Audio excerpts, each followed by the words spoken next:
TIL. In the classic cartoon strip, Tintin. Tintin is always moving left to right and his opponents are moving right to left. His adventure, Cigars of the Pharaoh, had to be redrawn when it was discovered that this rule was broken. Good guys always move left to right, bad guys right to left.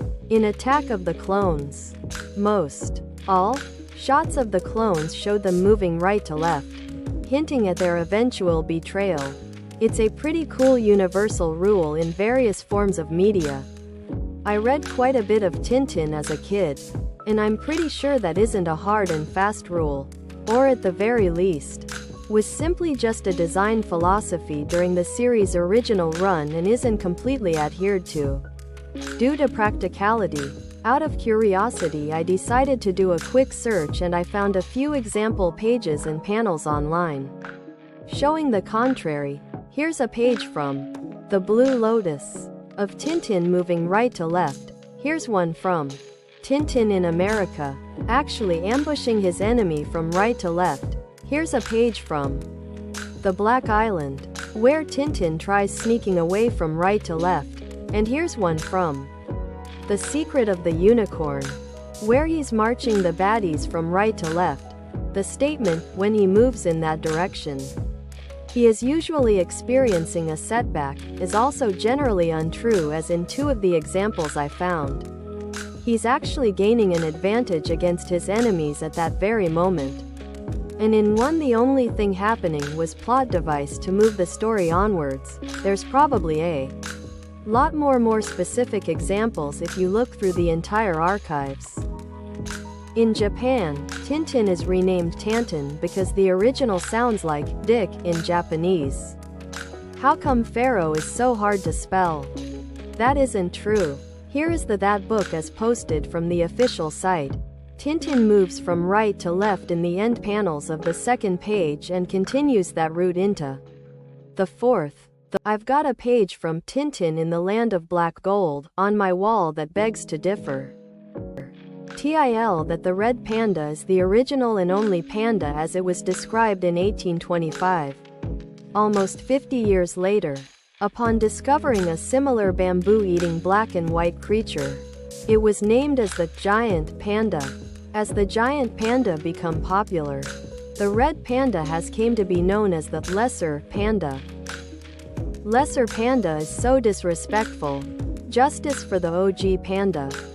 They share a common name but are not closely related. Red lesser pandas are only living members of their taxonomic family, Ailuridae, while giant pandas are in the bear family, Ursidae. Can you imagine being the first motherfucker ever to come across a panda? A kid at the Cincinnati Zoo was really unimpressed. He said there was no panda in the enclosure, just a raccoon. I love red pandas, they're so fluffy! Exclamation mark. TIL red panda is to Hydrox as giant panda is to Oreos. TIL that US Election Day was chosen as a Tuesday in November in 1845 to making voting as easy as possible for the American 19th century farmer. After the fall harvest, before the winter snow, with enough time for travel to the polling place and back home without missing Sunday church, and still make market day. I found out that they had cake too. Where's my election cake? Thanks Tasting History for showing me what I've been missing. Farmers are why we have a long summer breaks for school kids, so they can help with farm chores. Should obviously be a federal holiday. And the reason we don't change the government until January is so we have time to get all the results back to Washington on horseback. Tuesday after the first Monday to deconflict end of month business stuff.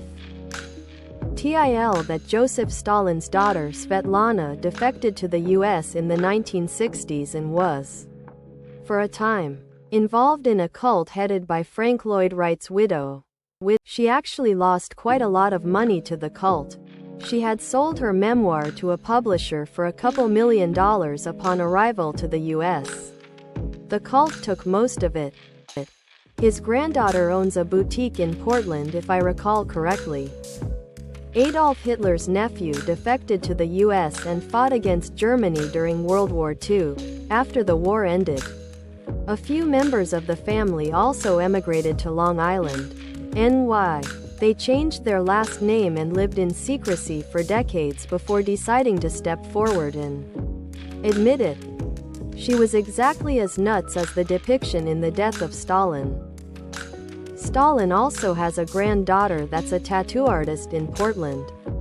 Upon discovering she had a Jewish boyfriend more than 20 years her senior, Stalin slapped her twice across the face. In addition to shipping her boyfriend off to an Arctic labor camp. Anyone have a link to that thread about dads doing things to show dominance over their daughters' boyfriends?